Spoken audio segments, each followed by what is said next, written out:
it last week on the show together. Did the NCAA do the right thing here? No, because they didn't go nearly far enough. First of all, why is it the NCAA's business to tell a student athlete who wants to remain eligible who can represent them in a future business negotiation?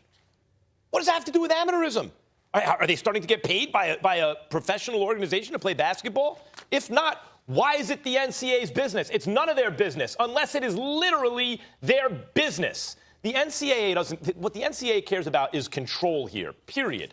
They want to control their commodities, which are the players and the school spirit they're kind of selling back to you, the fan, which is why they need that veneer of amateurism. But this is all about control, and it always has been. It's not enough to take back, well, okay, fine, you don't need a degree. Why does the NCAA, unless they're operating, which I think pretty clearly they are, as either a syndicate or you could even call it a cartel, right? They're price fixing in a way with the NBA.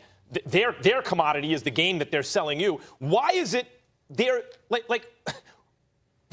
why is it their business unless it's their business?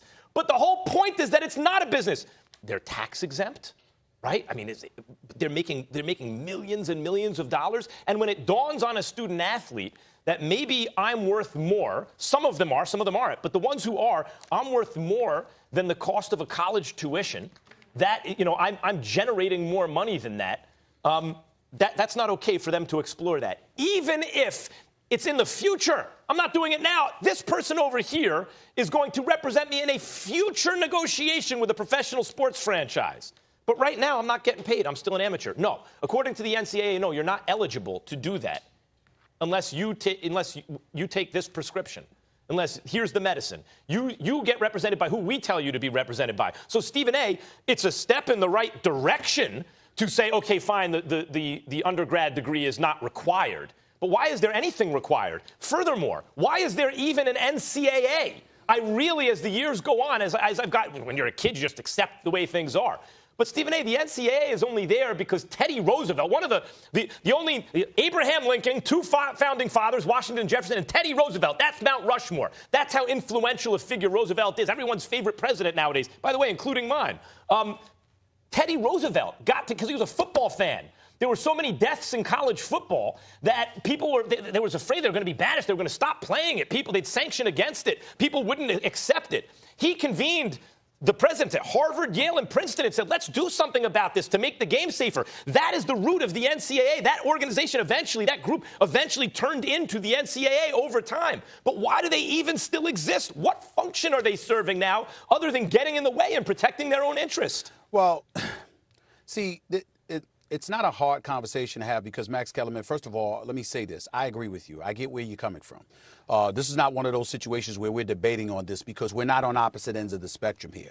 But I think your brilliance, sometimes is tinged by your emotions. And it gets, I can't believe I'm the one saying that, but it's true, Max. And sometimes it gets the better of you. Like, for example, you're coming from an altruistic point of view when we talk about why the existence of the NCAA. I'm dealing from a realistic point of view. They exist. They're going to exist. They're not going away, Max Kellerman. And you have to deal with that. And that's the reality of the situation. And so when you look at the NCAA, and I don't believe that they did the wrong thing here. Could they have done more? Sure. But I think the real big issue, which Rich Paul himself identified with his op-ed in the Athletic, he pointed out how he didn't really have a problem with some of the other things. The real issue was stipulating and mandating that an agent had to have a 4-year degree. That was where it tinged along racial lines and what have you, because what you have is a situation where some of these athletes, most of these athletes playing college football, college basketball, which are obviously the two revenue-generating sports in collegiate athletics, these individuals usually come from disenfranchised communities. And the fact of the matter is, even though somebody else may be college educated or whatever, maybe an intellectual, whatever the case may be, they're not necessarily the individual that those athletes particularly trust. They might have a relationship with somebody that's from their culture, that they identify with culturally, that may lack a 4-year degree and what have you. And that obviously, Rich Paul and others have proven you don't necessarily have to have a 4-year degree in order to be an exceptional agent. So the NCAA stipulating that, they had, some people sit there and say, what the hell are you thinking about?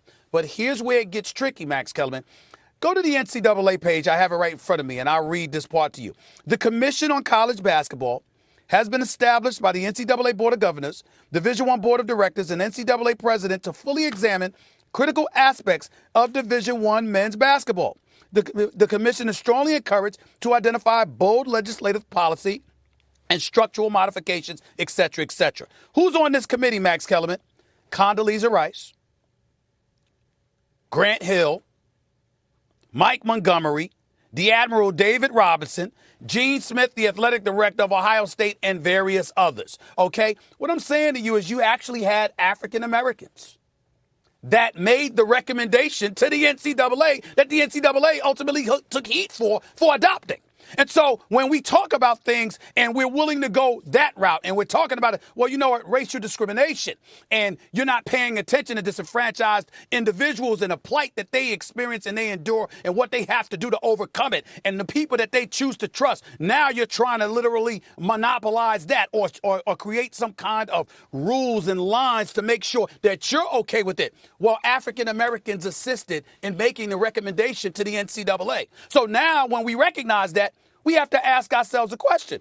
Where is this coming from? And why would they make those recommendations? And what's the impetus behind it? I'm not saying I have the answers. What I'm saying to you is that as simplistic as it is to go the route of the NCAA, let's take into account that they allowed a committee to be formed, rife with African Americans, highly intelligent, highly accomplished, that looked at the problems permeating through college basketball in particular, and they made this recommendation to the NCAA. Well, I think it's a mistake for us to zero in on just the NCAA. We have to look at that committee. We have to hear from the Condoleezza Rices, the David Robinsons, the Grant Hills of the world, and others to hear what was the motivation behind this. Why did you make this decision? And ultimately, why did you change your mind? Or why did you encourage the NCAA to change their mind and modify what decision they adopted? Yeah, I think the details that you bring up are important. It's not that they're not important, and it should be examined. This is what I'm saying. Rich Paul has to know, and he does know, as you've spoken to him, I've spoken, Rich Paul's not shy about this, but he has to know. There's backlash against him, mainly because he's young, black, and rich, right? There's going to be backlash. But also because in order to be rich as a young black man, he had to be very successful. He had to be good at what he did. He also uses his own celebrity to generate more kind of coverage of him, which gives him more power to represent his clients, right? And isn't it interesting when this happens for the first time with a young black agent who does not have the 4-year degree, suddenly the backlash comes not toward him, but toward anyone who may be in his same situation in the future. Isn't that interesting from a broad point of view? It's interesting. It's very interesting. But what I would caution you and everyone else outside the black community to recognize is the fact that, excuse me, when we're willing to simplistically throw out, he's young, he's black, he's rich. I'm sorry, I don't think it's that simple. Obviously, his relationship with LeBron James and the influence that they wield might have something to do with it. But what I would remind you of, there's an individual that now passed away. His name was Henry Thomas. He represented Chris Bosh and Dwayne Wade and those boys. He was highly accomplished. Bill Duffy, he's an elder statesman, but a black man, an incredible agent, highly successful. The Goodwin brothers, Aaron and Eric, these are black individuals that are highly successful. You look in the NFL, there's a few brothers in the NFL. There's some brothers on the come up in the National Football League as agents. So listen, they're not having these problems. So let's be careful by just bringing up race, because that may not be all that it has to do with it, because there's a whole bunch of black agents out there that got their problems, no question about it, but it ain't just because they're black. The conversation's riveting, and I'm sorry we have to cut it off because we got Adam Schefter to get to. I just want to note this Rich Paul rule only